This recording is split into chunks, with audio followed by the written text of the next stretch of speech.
Sa isang magarbong bahay sa Forbes Park, makikita si Christine na nakaupo sa kanyang balkonahe habang tinitignan ng lumulubog na araw.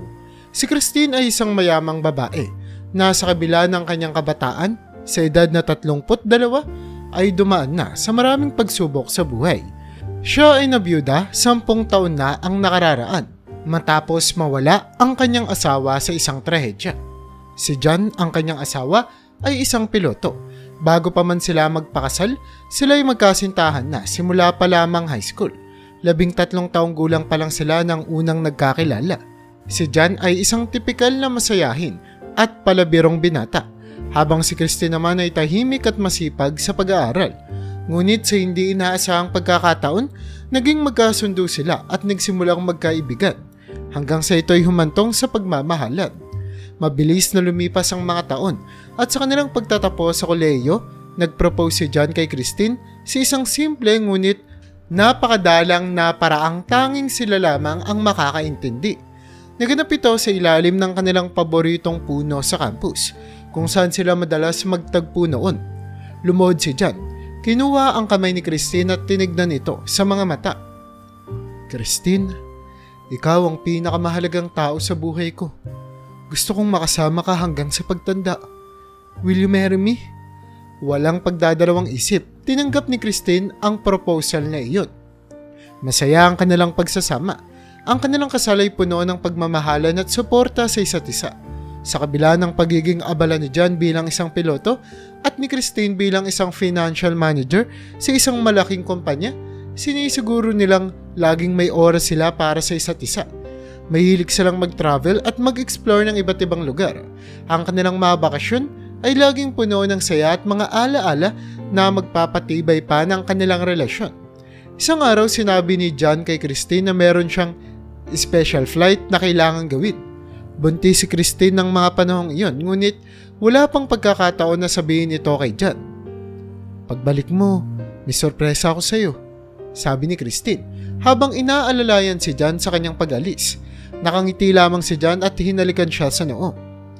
"Sana magustuhan ko ang sorpresa mo, mahal ko." Ngunit hindi na muling nakabalik si John. Ang eroplanong kanyang pinapalipad ay bumagsak sa gitna ng karagatan. Walang katahimikan sa puso ni Christine ng mga oras na iyon. Gumuho ang kanyang mundo sa balitang iyon. Para sa kanya, hindi lamang buhay ng kanyang asawa ang nawala, kundi pati na rin ang bahagi ng kanyang kaluluwa. Araw-araw umaasa si Christine na magkakaroon ng milagro, na biglang magpapakita si John sa kanilang pintuan, buhay at ligtas. Ngunit makalipas ang 5 taon, tumigil na ang mga otoridad sa kanilang paghahanap. Wala nang balita. Walang katahimikan, ngunit kahit kailan, hindi naglaho ang pag-asa ni Christine sa kanyang puso. Nararamdaman niyang buhay pa rin si John. Ang kanilang anak na si Gabriel na ngayon 10 taong gulang na ay lumaking hindi nakilala ang kanyang tatay. Si Christine ang nagsilbing ilaw at gabay ni Gabriel.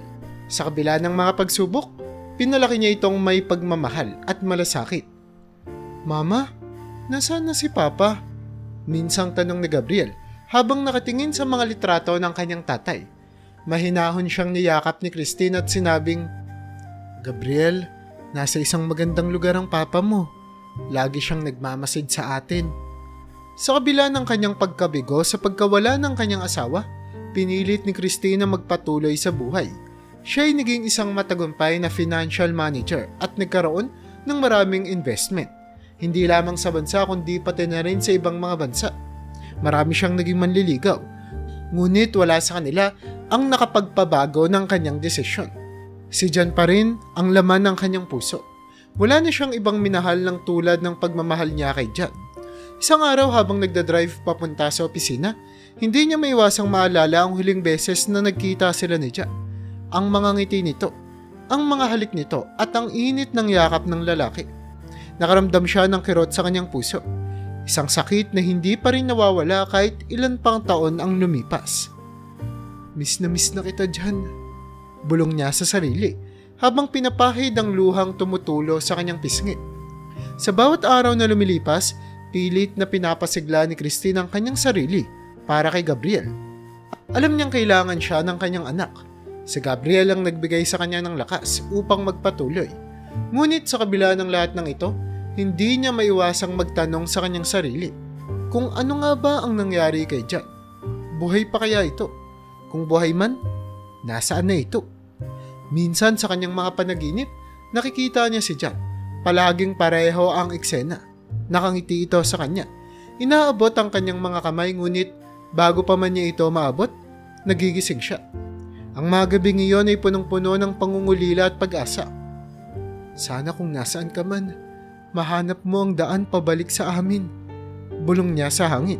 Umaasa na sa paano man, maririnig ito ni John. Ang mga araw ni Christine ay puno ng trabaho at mga responsibilidad bilang isang ina. Subalit sa bawat tagumpay at kagalakan, laging may kulang ang presensya ni John. Ngunit sa kabila ng lahat ng ito, hindi siya nawawalan ng pag-asa. Sa kanyang puso, nararamdaman niyang hindi pa tapos ang kanilang kwento. Sa kabila ng pagiging matagumpay sa kanyang karera at sa kabila ng pagiging mabuting nanay kay Gabriel, hindi maiwasan ni Christine ang pakiramdam ng kalungkutan sa bawat gabing siya'y nag-iisa. Si John ang tanging naging pag-ibig niya at sa pagkawala nito, nawalan siya ng bahagi ng kanyang sarili. Ngunit sa kabila ng lahat ng ito, nanatiling matatag si Christine. Umaasa na balang araw muling magtatagpo ang kanilang mga landas. Sa isang Sabado ng hapon, nagkaroon ng family event sa eskwelahan ni Gabriel. Bilang aktibong magulang, palaging naroon si Christine upang suportahan ang kanyang anak sa mga ganitong okasyon. Ang event ay puno ng saya at tawanan. Mga magulang at mga anak ay nagtitipon upang maglaro, magbahagi ng mga kwento at magpakita ng suporta sa bawat isa. Ang mga aktibidad ay dinisenyo upang palakasin ang relasyon ng mga pamilya at masigla ang buong paligid. Habang naglalaro si Gabriel kasama ang kanyang mga kaklase, napansin ni Christina tila may ilang bata na nag-uusap sa gilid. Dinig na dinig niya ang kanilang usapan kahit pa pilit niyang iniiwasan na makinig. Bakit wala kang papa dito? Tanong ng isang bata kay Gabriel. Sabi ng mama ko walang papa si Gabriel. Baka iniwan na sila. Dagdag pa ng isa. Nakita ni Christine ang sakit na sumilay sa mukha ni Gabriel. Tumalikod si Gabriel sa mga bata at nagtungo sa isang tabi. Nagkunwaring abala sa ibang bagay. Lumapit si Christine sa kanyang anak at mahigpit na niyakap ito. Okay ka lang ba anak? Tanong niya. Pilit na tinatago ang kanyang pag-aalala. Tumango lamang si Gabriel. Ngunit alam ni Christine na nasaktan ito. Mama, bakit ba wala akong papa dito? Bakit lagi nilang sinasabi na iniwan tayo ni papa? Malungkot na tanong ni Gabriel habang yakap-yakap pa rin siya ng kanyang ina. Napapikit naman si Christine. Pinipigilan ng luha. Gabriel, mahal na mahal tayo ng papa mo. May nangyari lang na hindi natin inaasahan. Huwag mong pakinggan ang sinasabi ng iba. Alam ko na hindi ito madali. Pero tandaan mo, mahal ka ni papa kahit nasaan man siya ngayon. Ngunit hindi sapat ang mga salitang iyon upang mapawi ang sakit at kalungkutan sa puso ni Gabriel. Alam ni Christine na may hirap para sa kanyang anak ang lumaking walang tatay, lalo na't madalas itong kinukutya ng mga kaklase. Kinagabihan, habang natutulog na si Gabriel, hindi maiwasan ni Christine ang mapaluha. John, bakit kailangang mangyari ito sa atin? Bulong niya sa dilim ng kanilang kwarto. Ang mga alaala ng kanilang masayang pagsasama ay bumabalik sa kanya. At ang pagnanais na makasama muli ang kanyang asawa ay lalo lamang nagpatindi ng sakit sa kanyang puso. Anong gagawin ko para matulungan si Gabriel? Paano ko siya mapapalaki nang hindi nasasaktan? Sa kanyang isip, tumatakbo ang mga alaala ng kanilang mga plano para sa inaharap. Noon, iniisip nilang magkakaroon sila ng malaking pamilya. Lagi nilang pinag-uusapan kung paano nila palalakihin ang kanilang mga anak, kung anong mga pagdiriwang ang gagawin nila tuwing Pasko at kung paano nila ituturo ang mga tamang asal at pagpapahalaga sa buhay. Ngunit sa isang iglap, nawala lahat ng iyon. Habang humihiga sa kanyang kama, nararamdaman ni Christine ang bigat ng responsibilidad sa kanyang balikat. Siya na lamang ang mag-isang nagtataguyod kay Gabriel. Bagamat nagawa niyang maging matagumpay sa kanyang karera at napalaki ng maayos ang kanyang anak, nararamdaman niyang may kulang. Paano kung hindi ko kayang punan ang kakulangan ng isang tatay para kay Gabriel? Tanong niya sa kanyang sarili. Sa paglipas ng oras, hindi maiwasan ni Christine ang umiyak. Ang pag-iisip na hindi niya na kayang bigyan ng kumpletong pamilya si Gabriel ay lalo lamang nagpabigat sa kanyang damdamin. Gusto ko lang naman na maging masaya si Gabriel dyan. Gusto ko lang na maramdaman niyang kumpleto kami kahit wala ka na. Bulong niya habang pinapahid ang mga luha. Ngunit sa kabila ng kanyang kalungkutan, pilit niyang pinaglalabanan ang kanyang nararamdaman para sa kanyang anak. Kinabukasan, sa paggising ni Christine, alam niyang kailangan niyang maging matatag para kay Gabriel. Anak, mahal na mahal kita. Gagawin ko ang lahat para maging masaya ka. Pangako niya sa kanyang sarili. Nagpasya si Christine na mag-usap sila ni Gabriel ng masinsinan. Nais niyang ipaliwanag sa kanyang anak ang sitwasyon ng mas malinaw at mapawi ang mga alalahanin nito. Gabriel, gusto kong malaman mo na mahal kita at mahal na mahal ka ng papa mo. Walang sino man ang pwedeng magpabago ng katotohanan iyon, sabi niya habang sila'y nag-aagahan. Naiintindihan ko po, Mama, tugon ni Gabriel habang nakangiti. Pero po kasi minsan, gusto ko rin sanang maramdaman na nandito po si Papa. Alam ko, anak, at kahit hindi na siya baka kakabalik, narito naman ako para sa iyo. Lagi mong tatandaan na hindi ka nag-iisa. Ni Christine. Nandito ang pamilya natin, ang mga kaibigan natin, at ako. Laging nandito ako para sa iyo. Mula noon, siniguro ni Christine na mas maraming oras silang magkasama ni Gabriel. Pumupunta sila sa park tuwing weekend, nagbabasa ng mga libro bago matulog, at nagkukwentuhan tungkol sa kanilang mga pangarap. Pinipilit ni Christine na punuan ang kakulangan ng isang tatay sa buhay ni Gabriel sa pamamagitan ng pagpapakita ng labis na pagmamahal at suporta. Gayunpaman, hindi maiiwasan ni Christine ang magabing siya'y umiiyak pa rin sa pagkawala ni John. Ang mga alaala ng kanilang pagmamahalan, ang kanilang mga plano para sa hinaharap, at ang mga pangarap na hindi na matupad ay laging bumabalik sa kanya. Ngunit sa kabila ng lahat ng ito, pinipilit ni Christine na magpatuloy para sa kanyang anak. Alam niyang kailangan siya ni Gabriel, at sa bawat araw na lumilipas, lalo niya lamang pinatatatag ang kanyang loob.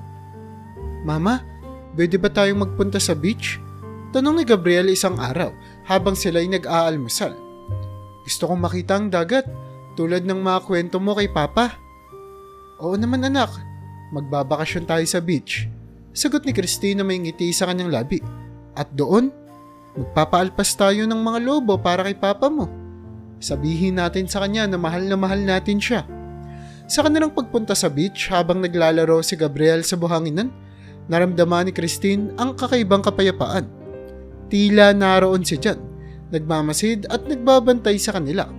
At sa sandaling iyon, alam niyang kahit hindi na muling magkasama sila ni John, mananatili itong buhay sa kanilang mga puso. Sa pagtatapos ng araw, habang nakatingin sila ni Gabriel sa paglubog ng araw, naramdaman ni Christine ang init ng pagmamahal ni John. Gabriel, tandaan mo na lagi lang nandito yung Papa mo. Sa bawat araw, sa bawat alaala at sa bawat ngiti mo, lagi siyang kasama natin. Ngumiti si Gabriel at yumakap kay Christine. Mama, kung gayon po ay mahal na mahal ko po kayo ni Papa. Mahal na mahal din kita, anak, tugon ni Christine habang pinapahid ang luha sa kanyang mga mata. At sa gabing iyon, sa unang pagkakataon matapos ang maraming taon, natulog si Christine na may kapayapaan sa kanyang puso. Alam niyang kahit na ano pa ang mangyari, buo at masaya silang mag-ina. Makalipas ang ilang buwan simula noong huling family event sa eskwelahan ni Gabriel, isang umaga habang abala si Christine sa kanyang opisina, nakatanggap siya ng tawag mula sa isa sa kanyang mga business partners. Christine, may malaking problema tayo sa project natin sa Negros. Mukhang hindi sumusunod sa plano ang construction team at nagkakaroon na ng delays. Kailangan mo sigurong pumunta dito para personal na masolusyonan yung mga issue. Nakaramdam ng kaba si Christine. Ang investment project na iyon ay isa sa mga pinakamalalaki niyang proyekto at mahalaga ito hindi lamang sa kanyang kumpanya kundi pati na rin sa ekonomiya ng lugar.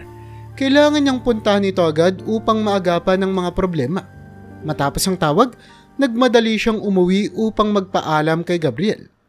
Pagdating sa bahay, nadatnan niya si Gabriel na nag-aaral sa kanilang sala. Gabriel, anak, kailangan kong pumunta sa Negros ngayon. May problema sa isa sa mga proyekto ko doon at kailangan kong personal na asikasuhin, sabi ni Christine habang nilalapitan ng kanyang anak. Napatigil si Gabriel sa kanyang ginagawa at tinitignan ng kanyang ina. Gaano katagal ka dun, ma? Tanong niya, baka sa kanyang boses ang pag-aalala. Hindi ko pa alam, anak, pero pangako, babalik ako agad. 1 linggo lang siguro, tugon ni Christine habang hinahaplos ang buhok ni Gabriel. Ngunit sa puntong iyon napaluha si Gabriel. Promise, babalikan mo ko, mami, ah. Huwag mo akong iiwan kagaya ni daddy, sabi ni Gabriel habang yakap-yakap ang kanyang nanay. Natigilan si Christine at naramdaman ang bigat ng mga salita ng kanyang anak. Muli na namang bumalik ang alaala ng pagkawala ni John at ang sakit na dulot nito. Hindi lamang sa kanya kundi pati na rin kay Gabriel. Mahigpit niyang niyakap si Gabriel.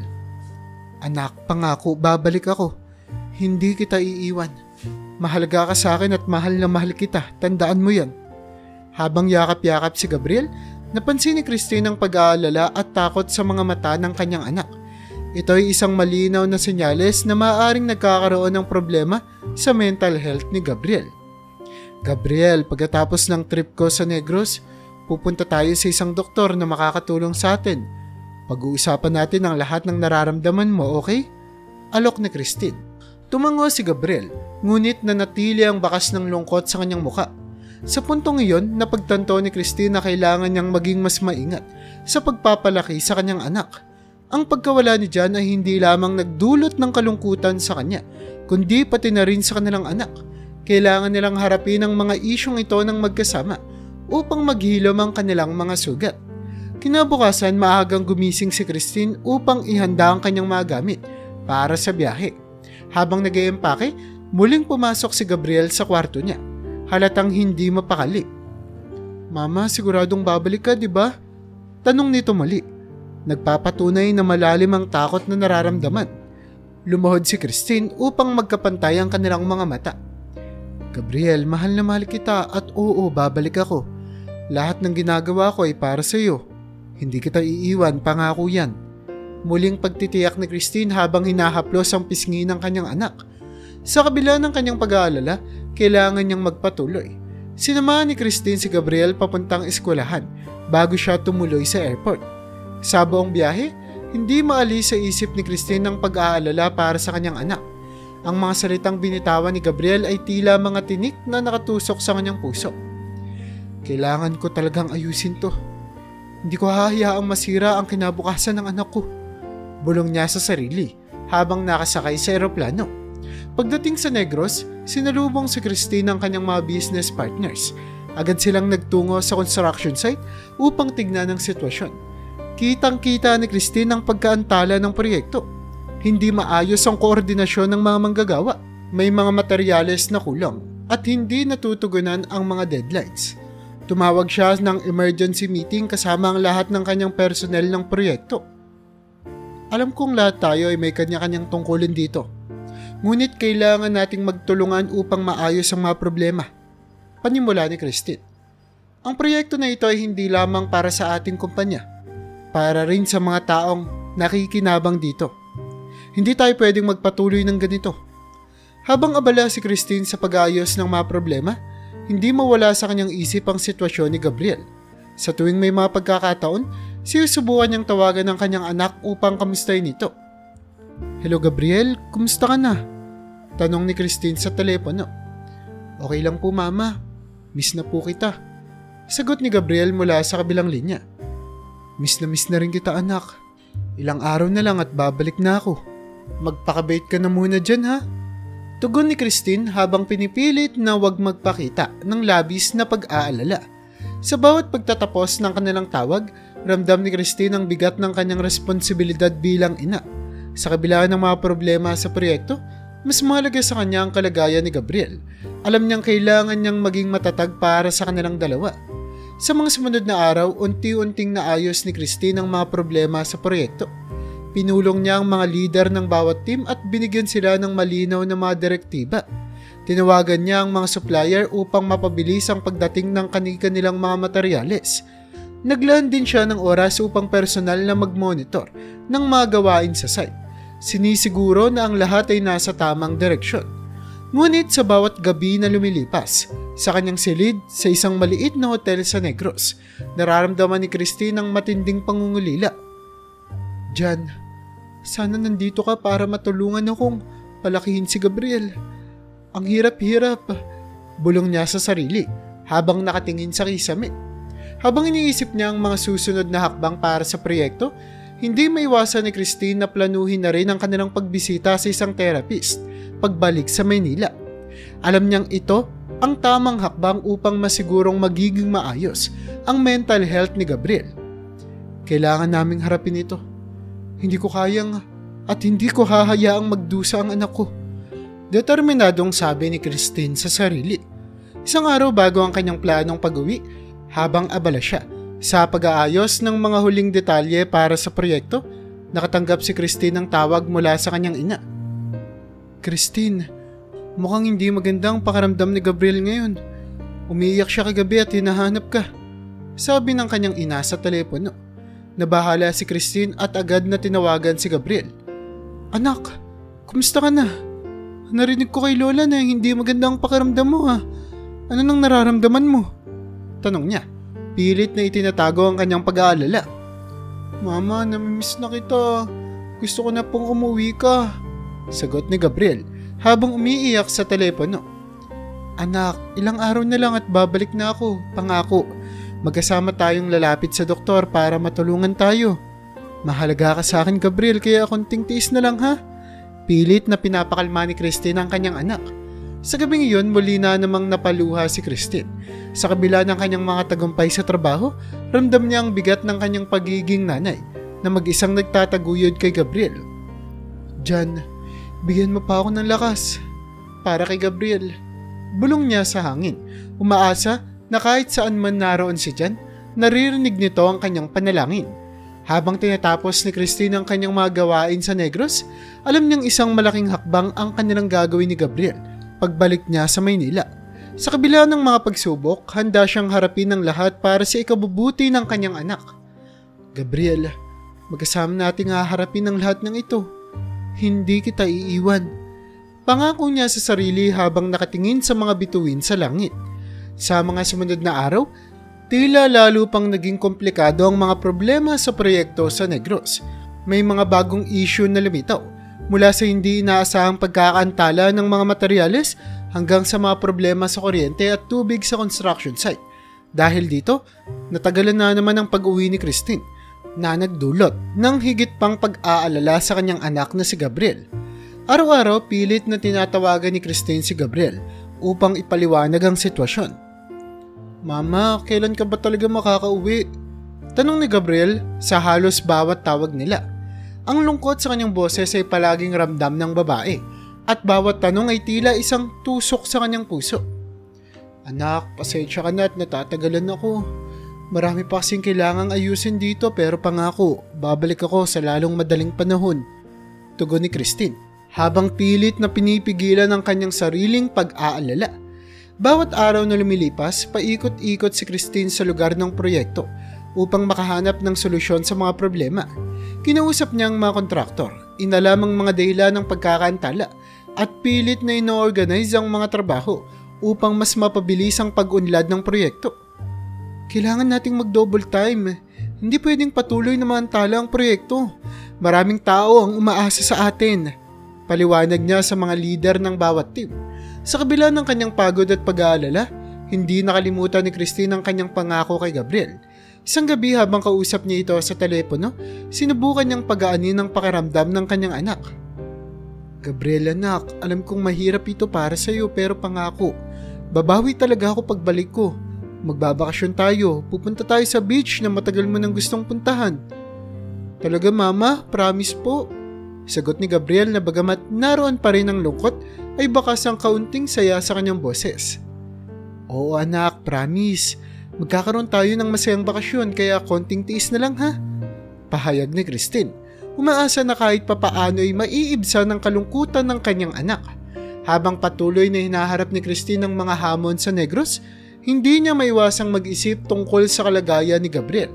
Alam niyang bawat araw na lumilipas ay nagdudulot ng higit pang pangungulila at takot sa kanyang anak.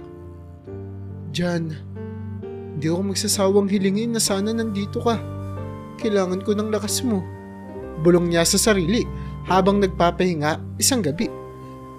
Dumating ang umaga habang nasa construction site si Christine, nakatanggap siya ng tawag mula kay Gabriel. Mama, alam mo po, nag-exam kami kahapon at ang taas po ng grades ko.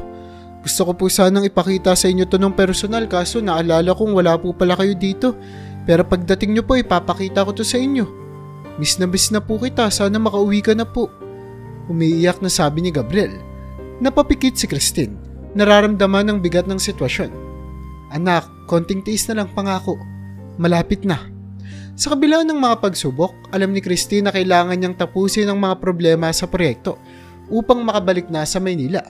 Nagpatuloy siya sa pakipag-usap sa mga kontraktor.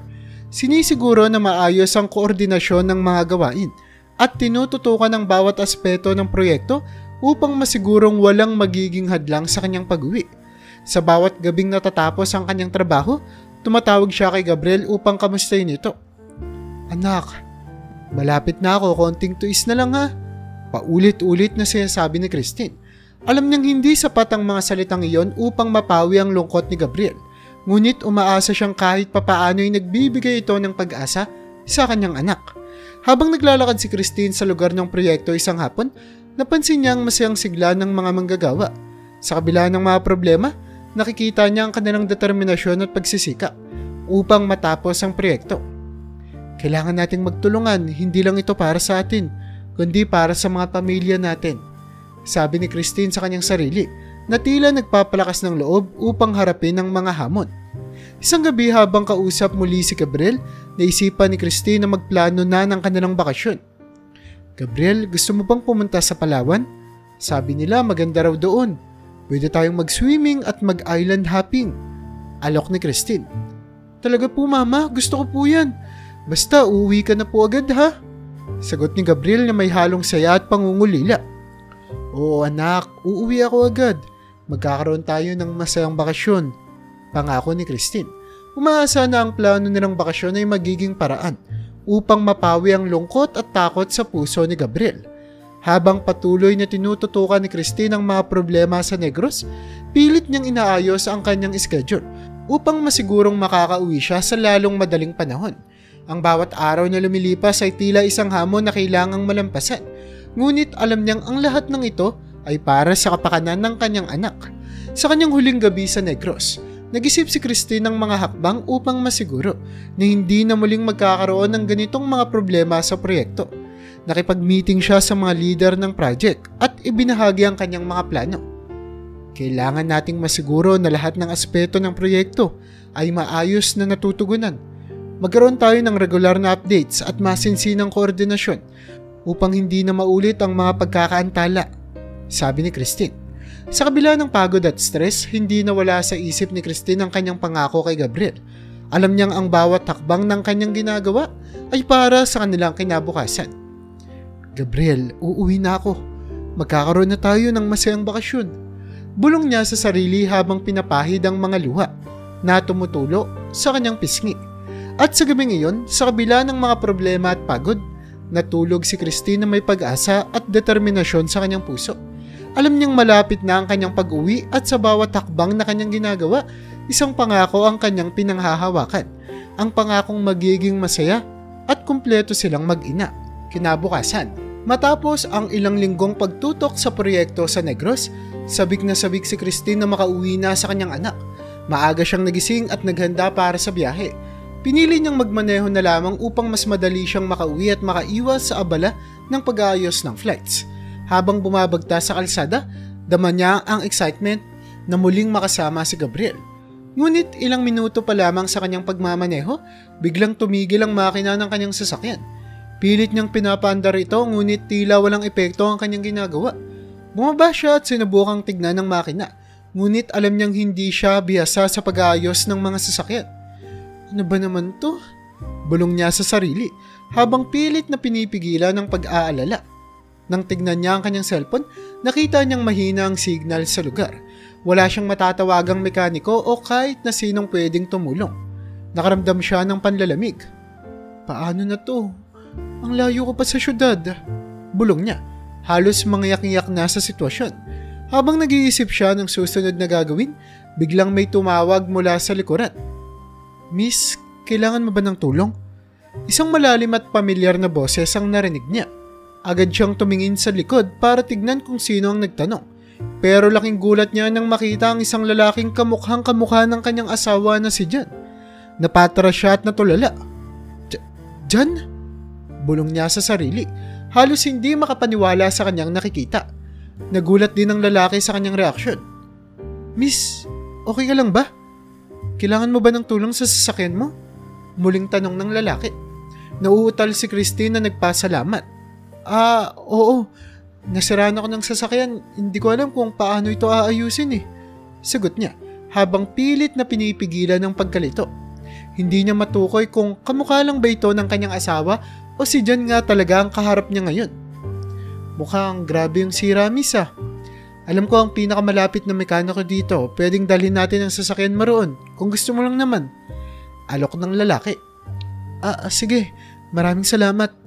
Tugon ni Christine. Habang sinasakyan ang sasakyan papunta sa mekaniko, tahimik lang siya at nag-iisip. Siya ba talaga si Jan o kamukha lang niya? Paulit-ulit niyang tanong sa sarili. Hindi niya maiwasang mapuluha habang iniisip ang mga posibilidad. Pagdating nila sa mekaniko, agad silang sinalubong ng may-ari ng shop. Mando, sino ang kasama mo? Tanong ng mekaniko. Natigilan si Christine sa narinig. Mando? So, hindi nga siya si Jan. Bulong niya sa sarili. Nawala ang kaunting pag-asa na kanina'y sumilay sa kanyang puso. Nasira kasi ang sasakyan ko. Sabi niya, rito daw ang pinakamalapit na mekaniko. Paliwanag niya sa mekaniko. Ganun ba? Sige. Tignan natin to, Mando. Tulungan mo nga ako rito. Utos ng mekaniko sa lalaki. Habang tinitignan ng mekaniko ang sasakyan, lumapit si Christine sa kanyang telepono upang tawagan ang kanyang mga business partners. May problema ako dito. Nasiraan ako ng sasakyan at kailangan ko ng kaunting tulong. Baka pwedeng pumunta kayo dito para masigurong maayos ang lahat. Sabi niya sa telepono. Matapos ang tawag, lumapit muli si Christine sa mekaniko. Gaano po ba katagal ang aabutin ng pag-aayos dito? Tanong niya. Posibleng abutin to ng 3 araw. Kailangan pa kasi nating umorder ng mga pyesa mula sa ibang lugar. Sagot ng mekaniko habang patuloy na tinitignan ng sasakyan. Napatungo si Christine. Ramdam ang bigat ng sitwasyon. Sige po, ayusin ko na lang po muna yung mga dapat kong gawin dito habang hinihintay ang pagdating ng mga pyesa. Sabi niya. Nang dumating ang kanyang mga business partners, pasikretong tinanong ni Christine kung kilala nila ang lalaki. Yan, kilalang tambay lang dito yan, si Mando. Madalas siyang rumarakit para may pagkakitaan dahil wala siyang educational background.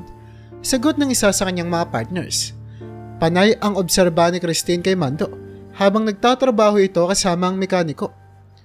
Kamukhang-kamukha niya talaga si Jan. Bulong niya sa sarili. Sa bawat galaw at kilos ni Mando, hindi niya maiwasang maalala ang kanyang asawa. Habang nag-uusap sila ni Mando, tinanong ni Christine ang lalaki. May nobya ka na ba? Wala, sagot ni Mando. Hindi ko pa naiisip yun. Napatango si Christine. Talaga? Wala ka bang pamilya o kaibigan dito? Bukod sa mga kaibigan dito sa shop, wala na akong ibang pamilya. Lumaki ako mag-isa.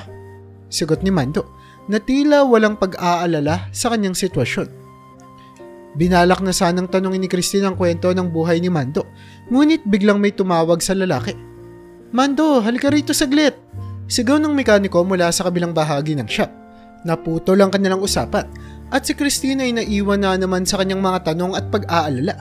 Habang tahimik siyang nakaupo sa isang tabi, muling sumagi sa kanyang isip ang posibilidad na si Mando at Jan ay iisang tao lamang. Ngunit sa bawat pag-iisip niya, lalo lamang siyang nalilito. Sa bawat oras na lumilipas, tila lalo pang naging emosyonal si Christine. Hindi niya maiwasang maalala ang mga masasayang alaala nila ni Jan, ang kanilang mga pangarap, ang kanilang pagmamahalan, ang kanilang pamilya. Jan, kung nasaan ka man, sana malaman mo na mahal pa rin kita. Bulong niya sa hangin. Sa mga susunod na araw habang inaayos ang kanyang sasakyan, patuloy na nanatiling tahimik si Christine. Inaalala niya ang bawat detalye ng mukha ni Mando, ang bawat galaw nito, at kung paano ito magsalita.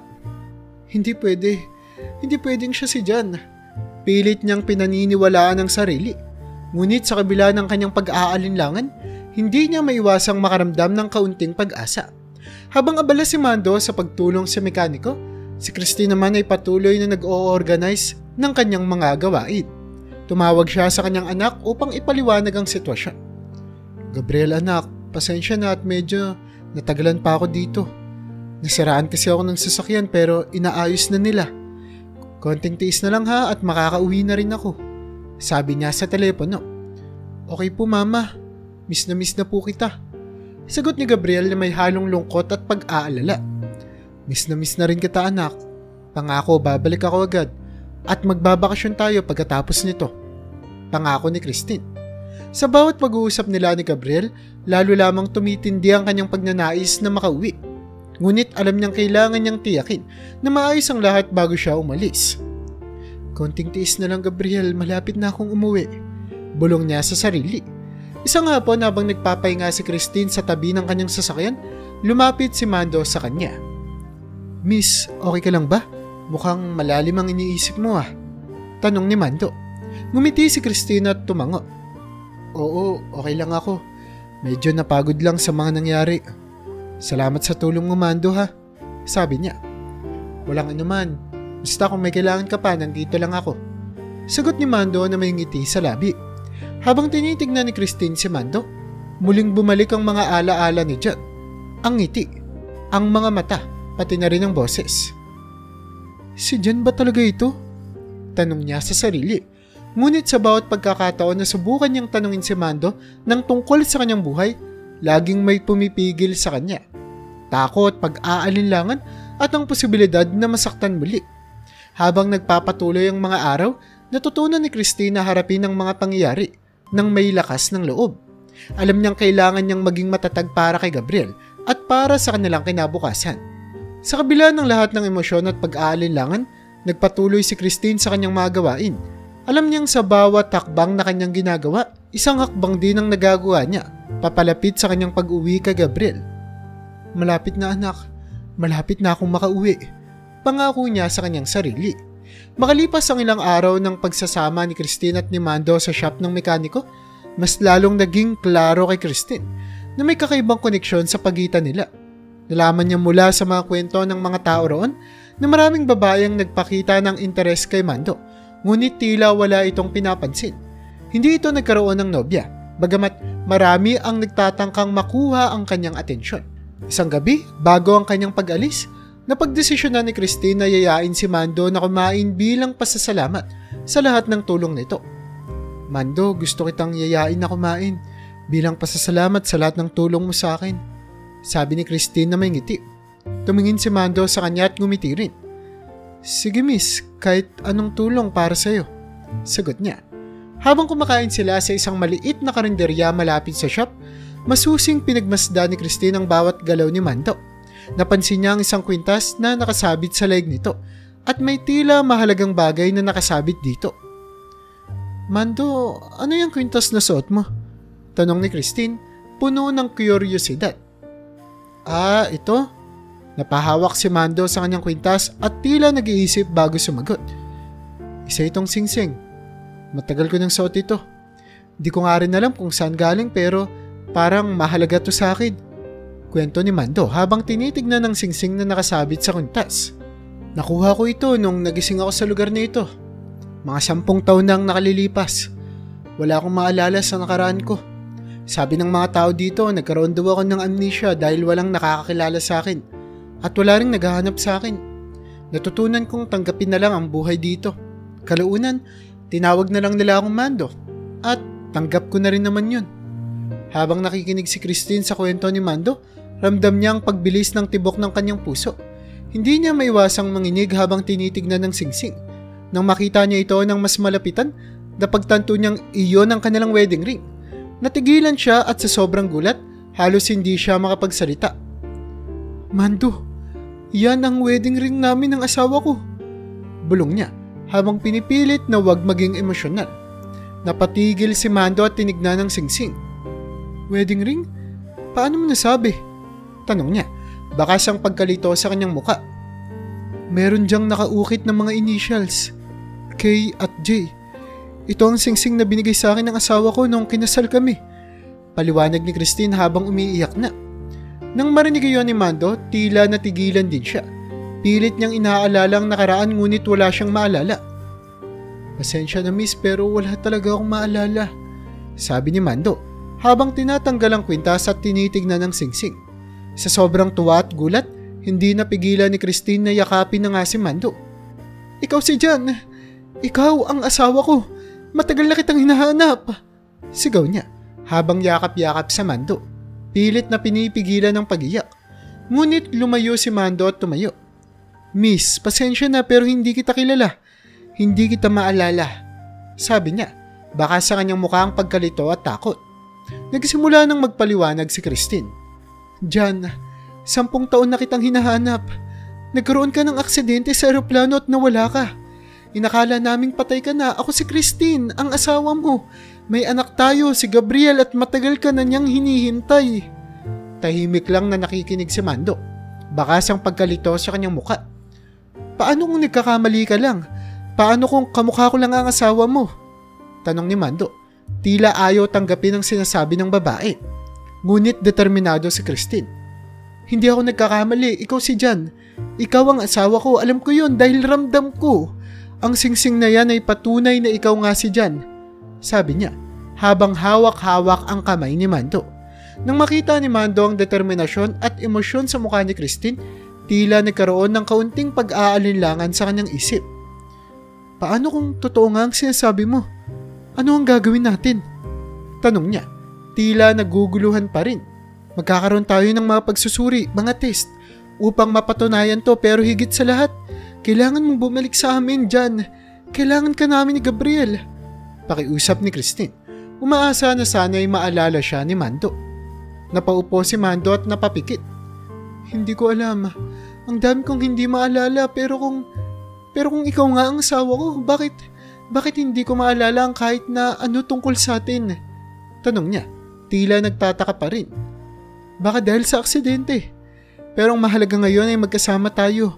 Matutulungan ka naming maalala ang lahat, sabi ni Christine, puno ng pag-asa. Habang nag-uusap sila, unti-unting naramdaman ni Christine ang pagkakaroon ng kunting pag-asa. Alam niyang magiging mahaba at mahirap ang proseso, ngunit handa siyang harapin ang lahat ng ito upang maibalik si Jan sa kanilang pamilya. Nang matapos silang kumain, tumayo si Christine at humawak sa kamay ni Mando.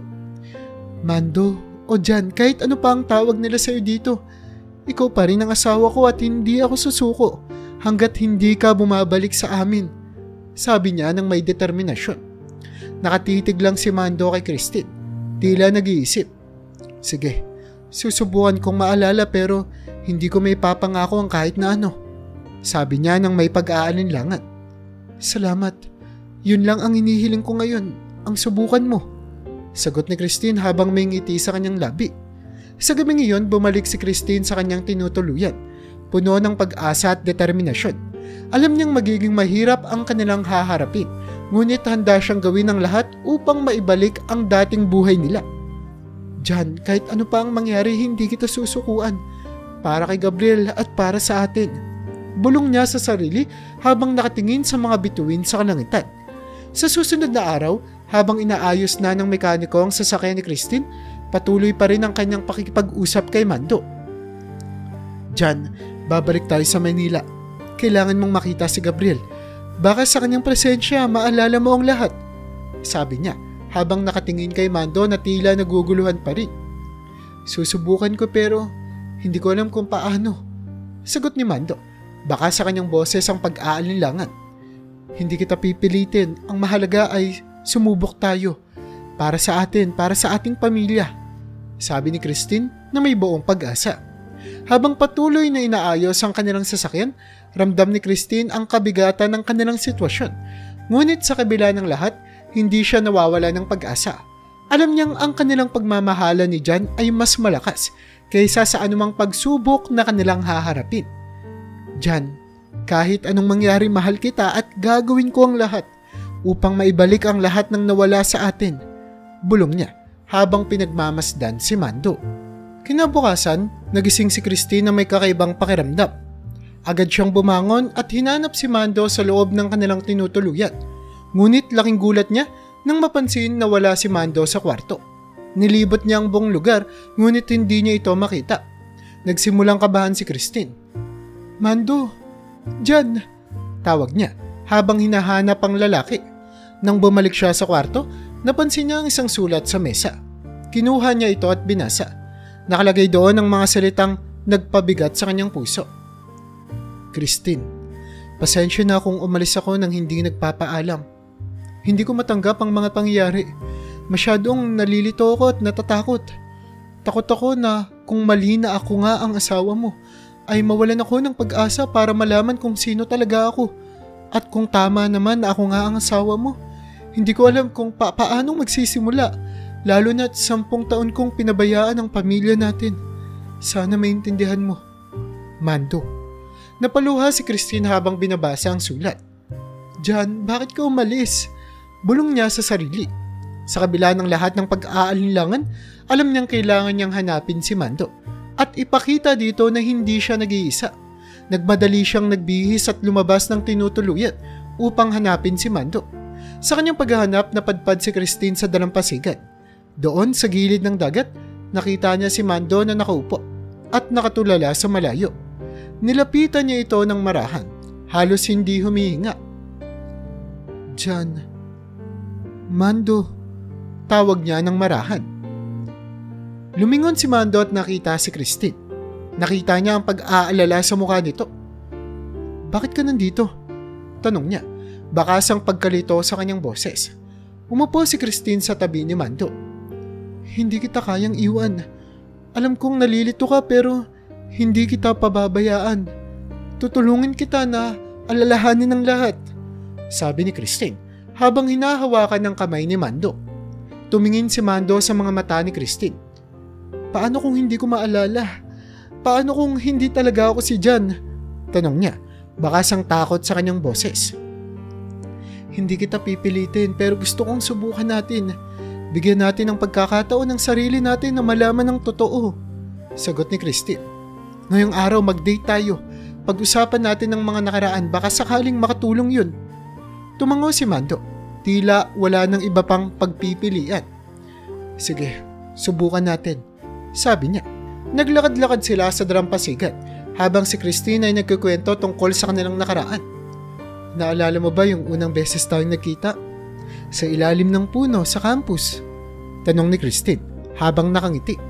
Napangiti si Mando. "Parang may naaalala ako pero hindi pa malinaw," sagot niya. "Hindi na bale. Darating din tayo doon. Ang mahalaga ay magkasama tayo ngayon," sabi ni Christine. Habang naglalakad sila, napansin nila ang isang maliit na tindahan ng halo-halo. "Gusto mo ba ng halo-halo? Paborito mo yun dati," alok ni Christine. "Sige, subukan natin," sagot naman ni Mando. Habang kumakain sila ng halo-halo, patuloy ang kanilang kwentuhan. "Naalala mo ba noong nag-propose ka sa akin? Sa ilalim ng puno rin na iyon," sabi ni Christine habang tinitignan ang reaksyon ni Mando. "Naalala ko na parang may espesyal na nangyari sa ilalim ng puno, pero hindi ko pa rin maalala ng buo," sabi ni Mando. "Okay lang yun, step by step tayo," sabi ni Christine habang hinahaplos ang kamay ng lalaki. Ngunit habang masaya silang nagkukwentuhan, bigla na lamang may narinig silang ugong ng isang motor na paparating. Napatigil sila at tumingin sa direksyon ng tunog. Sa isang iglap, isang motor ang biglang humarurot papunta sa kanila. Sa takot, napatayo si Mando at tinulak si Christine upang mailigtas ito. "Christine, lumayo ka!" sigaw ni Mando. Nabundol si Mando ng motor at tumama ang ulo nito sa sahig. Agad na napasigaw si Christine at tumakbo papunta kay Mando. "Jan! Mando! Tumawag kayo ng ambulansya!" sigaw niya sa mga tao sa paligid. Agad na dinala sa ospital si Mando. Habang nasa emergency room, hindi mapigilan ni Christine ang pag-iyak. "Diyos ko, hindi ko kayang mawala siya ulit, please. O Diyos ko, iligtas mo siya," bulong niya habang hinahaplos ang kamay ng lalaki. Matapos ang ilang oras, lumabas ang doktor. "Ma'am, stable na po ang kalagayan ni Mando," May mababaw lamang siyang sugat sa ulo na kailangang tahiin pero hindi naman po ito delikado. Kailangan lang nating bantayan ang kondisyon niya, sabi ng doktor. Napaluha si Christine sa tuwa at pasasalamat. Salamat po, Dok. Hindi ko po alam kung ano ang gagawin ko kung nawala ulit siya, sabi niya habang pinupunasan ang kanyang mga luha. Matapos tahiin ang sugat ni Mando, dinala siya sa recovery room. Habang hinihintay na magising si Mando, tahimik na nanalangin si Christine. Please, sana maalala mo na ako. Sana magising ka at maalala mo ang lahat, bulong niya habang nakaupo sa tabi ng kama ni Mando. Ilang oras ang lumipas at unti-unting nagising si Mando. Christine? Mahina niyang tawag habang tinitignan si Christine. Jan, nandito lang ako, huwag kang mag-alala, sabi ni Christine habang hinahaplos ang kamay ni Mando. May mga alaala na bumabalik sa akin, sabi ni Mando habang pilit na inaalala ang mga nangyari. Naaalala ko ang puno, ang proposal, ang halo-halo. Ikaw si Christine. At ako si Jan. Napaluha si Christine sa sobrang tuwa. Jan, oo. Ikaw si Jan. Ang asawa ko. Sigaw niya habang niyayakap si Jan. Hindi kita kayang mawala ulit. Mahal na mahal kita. Mahal din kita, Christine. Pasensya na kung hindi kita maalala agad, sabi ni Jan habang yakap-yakap si Christine. Hindi bali na. Ang mahalaga ay magkasama tayo ngayon at magsisimula tayong muli, sabi ni Christine habang pinapahid ang mga luha sa kanyang pisngi. Salamat sa hindi pagsuko, Christine.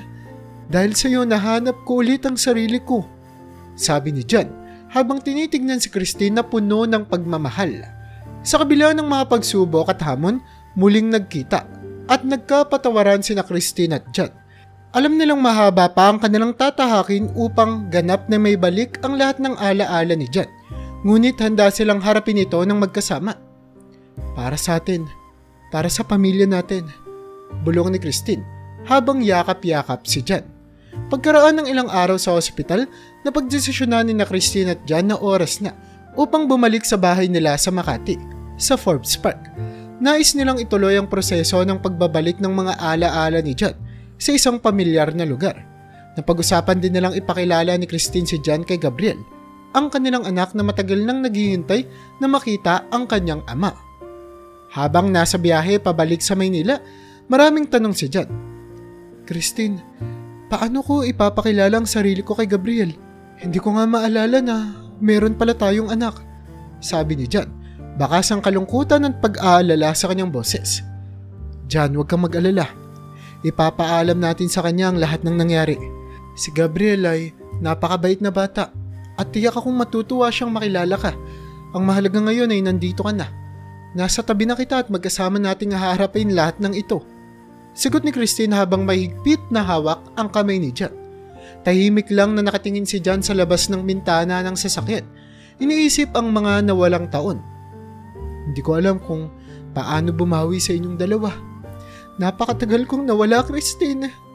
Hindi ko man lang nasubaybayan ang paglaki ng anak natin, sabi niya habang may lungkot sa kanyang boses. Hindi mo kasalanan dyan. Ang mahalaga ay nandito ka na ngayon.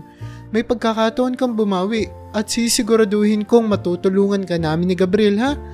Tugon ni Christine. Umaasa na mapapawi ang takot at pag-aalala ni Jan. Sa kanilang paglalakbay, patuloy na nagkikwento si Christine tungkol sa kanilang mga nakaraang karanasan. Naalala mo ba yung mga bakasyon natin sa beach? Gustong-gusto mo ang paglangoy at snorkeling. Palagi mong sinasabi na gusto mong ituro kay Gabriel kung papaano lumangoy. Hindi mo alam, buntis na ako nun, sabi ni Christine habang nakangiti. Napangiti rin si Jan. Bagamat tila malabo pa rin sa kanya ang alaala, pero ang mga kwento ni Christine ay muling nagbubuhay ng isang karanasan na matagal niyang nalimutan. Parang may naaalala ako pero hindi pa buo, sabi niya. Okay lang yun, mahal. Unti-unti nating babalikan ng lahat. Magkasama tayo, sagot ni Christine habang hinahaplos ang kamay ni Jan. Habang naglalakbay sila, napansin ni Christine ang paglabo ng mga mata ni Jan. Alam kong mahirap ito para sa iyo pero hindi kita pababayaan. Tutulungan kita na makaalala ng lahat, sabi niya nang may determinasyon. Habang patuloy silang nag-uusap, unti-unting bumabalik ang tiwala ni Jan sa kanilang relasyon. Christine, mahal na mahal kita. Gagawin ko ang lahat para makabawi sa iyo at kay Gabriel. Kahit gaano pa to kahirap, sabi ni Jan habang tinitignan si Christine. Mahal na mahal din kita Jan at alam kong magiging maayos ang lahat. Magkasama tayong haharapin ang lahat ng pagsubok. Tugon ni Christine. Sa kanilang paglalakbay, patuloy na nagkikwento si Christine ng kanilang masasayang alaala. Naalala mo rin ba yung mga gabi na magkasama tayong nanonood ng pelikula sa bahay? Palagi kang nakakatulog sa kalagitnaan ng pelikula. Sabi ni Christine habang natatawa. Napangiti si Jan at tila may naalala. Oo, parang medyo naaalala ko yun. Palagi kang nagagalit dahil hindi ko natatapos ang pelikula. Sabi niya habang tumatawa na rin. Habang papalapit na sila sa Maynila, mas naging emosyonal si Jan. Christine, natatakot ako. Paano kung hindi ako matanggap ni Gabriel? Paano kung hindi ko kayang maging mabuting tatay? Tanong ni Jan, bakas ang takot sa kanyang boses. Jan, hindi ka nag-iisa. Magkasama nating haharapin ang lahat ng to at alam kong matutulungan mo si Gabriel na mahalin ka. Basta't, ipakita mo sa kanya kung gaano mo siya kamahal. Sabi ni Christine, sinisikap na palakasin ang loob ni Jan. Pagdating nila sa Forbes Park, ramdam ni Christine ang excitement at kaba. Ito na Jan, dito ka nabibilang, dito tayo magsisimula muli. Sabi niya habang humihinto ang kanilang sasakyan sa harap ng kanilang bahay. Tumango si Jan, huminga ng malalim at lumabas ng sasakyan. Handa na ako Christine, harapin natin ito ng magkasama. Sabi niya habang hawak-hawak ang kamay ni Christine. Pagpasok nila sa bahay, naroon si Gabriel, nakaupo sa sofa habang nagbabasa ng libro. Gabriel, may gusto akong ipakilala sa iyo, sabi ni Christine habang hawak ang kamay ni Jan. Dahan-dahang lumapit si Gabriel, kita ang pag-aalinlangan sa kanyang muka. Gabriel anak, ito si Jan, ang papa mo. Malumanay na sabi ni Christine, pinipilit na maging matatag. Tinignan ni Gabriel si Jan, bakas ang pag-aalinlangan at pagkalito sa kanyang muka. Siya ba talaga si Papa? Bakit po ngayon ko lang siya nakita? Tanong ni Gabriel, halatang naguguluhan. Lumuhod si Jan upang magkapantay sila ng kanyang anak. Gabriel anak, alam kong mahirap itong intindihin, pero ako nga ang papa mo. Matagal akong nawala dahil sa isang aksidente pero nandito na ako ngayon at gagawin ko ang lahat para makabawi sa iyo at sa mama mo. Sabi ni Jan habang hindi maiwasan na maiyak. Tahimik na tinignan ni Gabriel si Jan. Halatang may pag-aalinlangan pa rin ngunit sa kabila nito, unti-unting lumapit si Gabriel kay Jan at niyakap siya ng mahigpit. Papa, namiss po kita. Sabi naman ni Gabriel habang umiiyak. Niyakap ni Jan ang kanyang anak at hindi na rin mapigilan ng pag-iyak. Anak, patawarin mo ko. Hindi ko ginusto na mawala pero nandito na ako ngayon at hindi kita iiwan. Sabi ni Jan habang humahagulhol. Nakatayo si Christine sa tabi nila. Pinagmamasdan ang emosyonal na tagpo. Hindi napigilan ni Christine ang kanyang mga luha habang pinagmamasdan ang kanyang mag-ama. Sa wakas, nagkatagpo na rin sila. Niyakap ni Gabriel si Jan ng mas mahigpit at tumingin sila kay Christine. Mama, halika dito, sabi ni Gabriel habang inaabot ang kamay ng kanyang nanay. Lumapit si Christine at niyakap ang kanyang mag-ama. Sa loob ng mahabang panahon, naramdaman ni Christine na buo na muli ang kanilang pamilya. Mahal ko kayong dalawa, sabi ni Christine habang umiiyak. Mahal din namin kayo, Mama, sagot ni Gabriel habang mahigpit na niyayakap si Christine at Jan. Pagkatapos ng emosyonal na tagpo ngayon, agad na tumawag si Christine sa kanyang mga magulang at sa mga magulang ni Jan upang ibalita ang magandang pangyayari. Mama, Papa, nandito na si Jan. Buhay siya. Nandito siya sa bahay ngayon, sabi ni Christine sa telepono habang umiiyak. Christine, totoo ba yan? Hindi kami makapaniwala. Kailangan nating magre-reunion para ipagdiwang ito. Sagot ng mga magulang ni Christine na bakas ang tuwa at pananabik.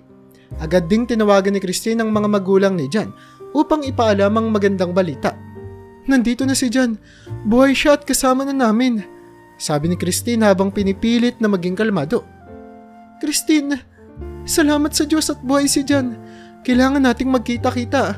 Hindi namin makakalimutan ang araw na ito. Sagot ng mga magulang ni Jan na halata ang bakas ng pag-iyak sa boses at hindi nga maintindihang emosyon.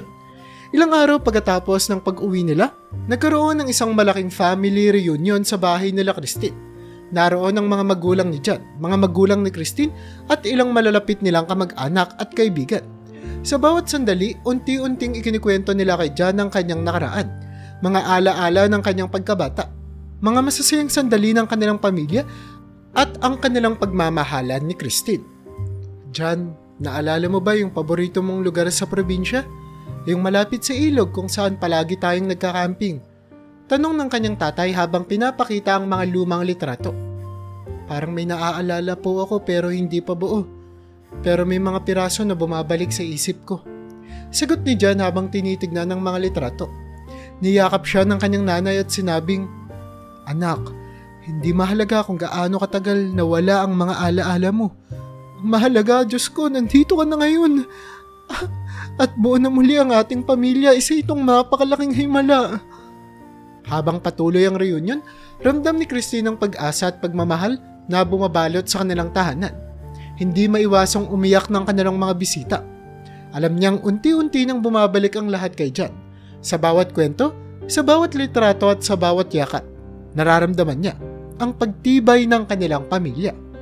Kinagabihan, matapos ang masayang pagsasama-sama ng kanilang pamilya, nagpasya si Christine, Jan at Gabriel na matulog ng magkasama sa isang kama. Ito ang unang pagkakataon na magkasama silang tatlo mula nang magbalik si Jan. Habang nakahiga, tinignan nila ang mukha ni Gabriel na may ngiti habang natutulog. "Mahal, salamat sa hindi pagsuko. Salamat sa pagpapanatili ng ating pamilya." Bulong ni Jan kay Christine habang hinahaplos ang buhok ni Gabriel. "Walang anuman Jan. Mahal na mahal ko kayo ni Gabriel at gagawin ko ang lahat para mapanatili tayong buo." Sagot ni Christine habang humahaplos sa kamay ni Jan. "Pinapangako ko, Christine, hindi ko na kayo iiwan pang muli. Gagawin ko ang lahat para bumawi sa inyong dalawa. Mahal na mahal ko kayo." Pangako ni Jan habang hinahaplos ang mukha ni Christine. "At ako naman, ipinapangako ko na habang buhay ko kayong mamahalin Jan. Handa akong harapin ang lahat ng pagsubok basta't magkasama tayo." Sagot ni Christine habang lumluha sa sobrang tuwa at pagmamahal. Sa gabing iyon, habang tahimik na natutulog si Gabriel, ramdam ni Christine at Jan ang init ng kanilang pagmamahalan.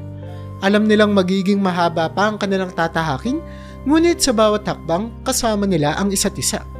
Habang yakap-yakap nila si Gabriel, naramdaman ni Christine ang kapayapaan ng kanyang puso. Sa wakas, buo na muli ang kanilang pamilya. At sa bawat araw na darating, alam niyang lalong titibay ang kanilang pagsasama.